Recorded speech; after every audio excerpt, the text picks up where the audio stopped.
लेकिन बीजेपी में नतीजे आने से पहले घमासान मचा है। बीजेपी के वरिष्ठ नेता और लोकसभा में नेता विपक्ष सुषमा स्वराज ने गडकरी से मुलाकात के दौरान कहा कि अगर मोदी की सरकार बनती है तो उनकी सम्मानजनक भूमिका होनी चाहिए। सूत्रों के हवाले से यह भी खबर है कि सुषमा को CCS यानी कैबिनेट कमेटी ऑन सिक्योरिटीज में जगह मिल सकती है।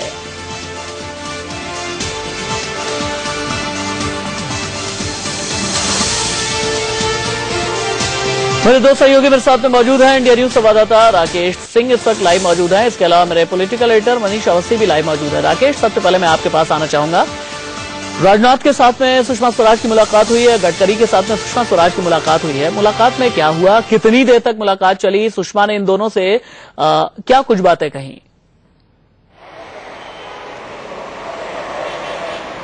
देखिए, जहां तक राशिद मुलाकातों का दौर लगातार जारी है। नितिन गडकरी की मुलाकात करीब 30 मिनट सुषमा स्वराज से चली और उसके बाद पार्टी अध्यक्ष राजनाथ सिंह की सुषमा स्वराज से करीब 20 मिनट मुलाकात चली। मुलाकात में साफ तौर पर जो सूत्रों की माने तो पार्टी अध्यक्ष ने सुषमा स्वराज को एश्योर किया कि आपके कद को ध्यान में रखते हुए आपकी भूमिका तय की जाएगी और आपको सरकार में जगह उसी तरीके से दिया जाएगा। और जो सूत्रों से हमें जानकारी मिल रही है उसके मुताबिक सुषमा स्वराज ने साफ कर दिया कि उनको CCS में जगह चाहिए। यानी कि जानते हैं आप कि कैबिनेट कमेटी ऑन सिक्योरिटी जिसमें 4 मंत्री प्रमुख रहते हैं, जिसमें प्रधानमंत्री के अलावा रक्षा मंत्री, विदेश मंत्री और गृह मंत्री इसके सदस्य होते हैं। साथ ही साथ राष्ट्रीय सुरक्षा सलाहकार इसमें भाग लेते हैं।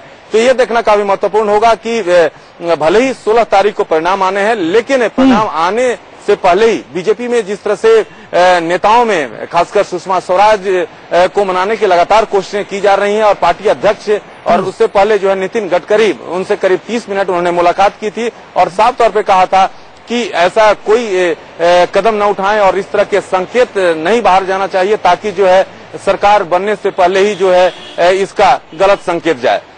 राकेश, मुझे ये बताइएगा, एक खबर ये भी आ रही है कि राजनाथ सिंह के साथ में जो सुषमा स्वराज की मुलाकात हुई है उसमें सुषमा स्वराज के सामने या 3 ऑप्शन रखे गए हैं और सुषमा ने भी इन 3 ऑप्शंस को लेकर के तमाम बातें कही हैं। ये 3 ऑप्शंस ये हैं कि या तो NDA के कन्वीनर, या तो स्पीकर, या फिर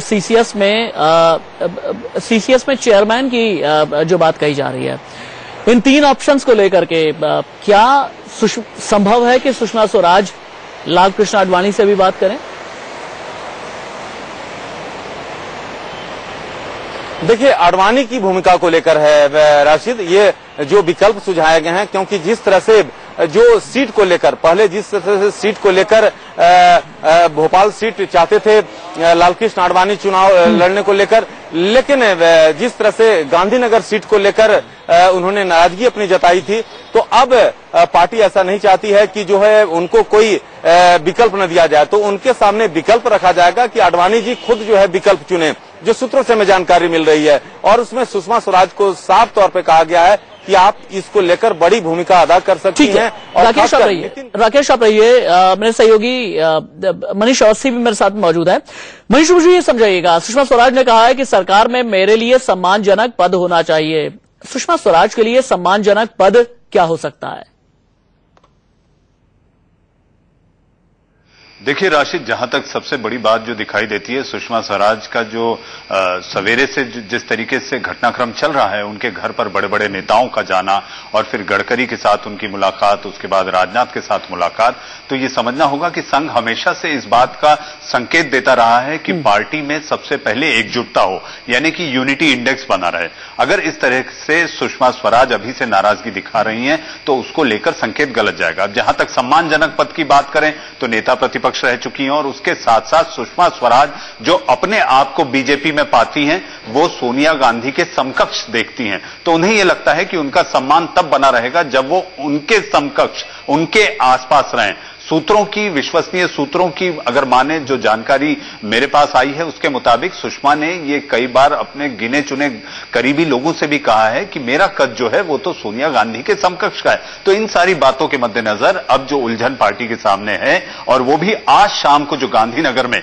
नरेंद्र मोदी जो कि भावी प्रधानमंत्री के रूप में, अगर इन अनुमानों को माने जो कि एग्जिट पोल के जरिए सामने आ रहे हैं, उसके तहत अगर ये माना जाए तो जो 3 बड़े नेता बीजेपी के, राजनाथ, राजनाथ सिंह, नितिन गडकरी और अरुण जेटली और साथ में नरेंद्र मोदी के साथ जो मुलाकात होगी उसमें इन सारे मसलों पर चर्चा होने की संभावना ही नहीं है। चर्चा ही इसलिए हो रही है, हालांकि नितिन गडकरी मैंने देखा था और सवेरे अपने साक्षात्कार में वो कह रहे थे कि हम तो केवल जा रहे हैं, खाना खाएंगे और फिर वापस आ जाएंगे।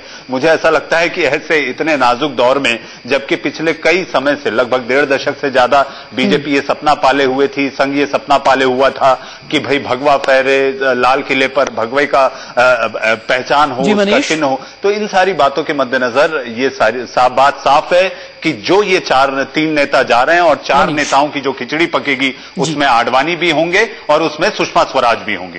ठीक है मनीष, दोबारा आपके पास भी लौट करके आऊंगा। मेरे सहयोगी राकेश कुमार सिंह मौजूद है, यतीन्द्र शर्मा भी मेरे साथ मौजूद है जो हमें नितिन गडकरी के घर पर क्या कुछ चल रहा है, नितिन गडकरी के घर के साथ साथ और जो तमाम मीटिंग्स की हलचल है इसके बारे में बताएंगे। लेकिन उससे पहले चुनावी नतीजों से पहले बीजेपी में मुलाकातों का दौर जारी है। आज दिल्ली में कई अहम बैठकें हुई हैं। आप देख सकते हैं 4 तस्वीरों के जरिए हम आपको दिखा रहे हैं कि 3 अहम मुलाकात हुई है, जबकि चौथी मुलाकात गांधीनगर में होनी है। गडकरी ने सुषमा स्वराज से मुलाकात की, इसके बाद राजनाथ सिंह सुषमा से मिलने पहुंचे। वहीं मोदी के हनुमान कहे जाने वाले अमित शाह ने अरुण जेटली से मुलाकात की। इन सब के बाद आज शाम में मोदी से राजनाथ, जेटली और गडकरी मिलने वाले हैं।